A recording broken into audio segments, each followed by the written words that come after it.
I just wanted to touch on, there was a bit of discussion about flags last week. And I think in your annual report last year, 268 pages, do you know how many Union flags featured in any of the graphics in those glossy pages? Of all the briefings that I got for this meeting, that was not one of them, I'm afraid. I think Mr. Wilde Would will you care help. to take a guess? I have no idea. Well, it's 0. Do you find that surprising? No, I think that's a strange metric. I have to say, one of the things I looked at when I came into the building this morning was a Union Jack flying proudly on Broadcasting House, which it does on many, many, many days of the year. I have travelled around the world championing the UK.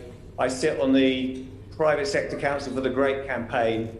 I don't think there's any problem with the BBC in terms of championing the UK and Britain abroad. We're incredibly proud of it. And if you do wander up Regent Street today, then have a look at the Union Jack flying proudly on top of the BBC. Always good to see the Union Jack flying. I was just thinking a report of 268 pages about the BBC, the British Broadcasting Corporation. My constituents would expect to see probably more than one flag appearing. I just don't see it, with respect, I just don't see it as a metric.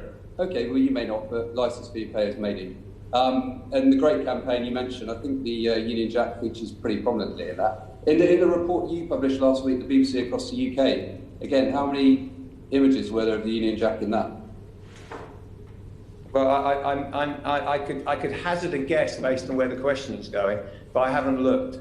Yeah, again, it was none. So maybe in the annual report for this year, perhaps you could include some imagery around the Union flag. Might be welcomed by some of my constituents. To emphasise, we're very proud of being British, and we're happy to. We've been there, out there selling Britain abroad and the UK, growing the UK creative industries for many years and generating strong exports on the back of it. I'm fiercely proud of it. And I think we've got this, the Union Jack on top of the building flying proudly. No problem at all with that at all. I think that's absolutely what we should be doing.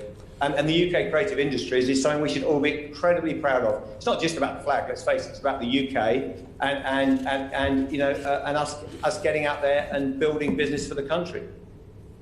Yeah, rightly so. That's why last week's episode was so disappointing, and the people involved apologised for their reactions. So I think we can probably move on from that now, but I think it's important to acknowledge the issues about the annual report and other points.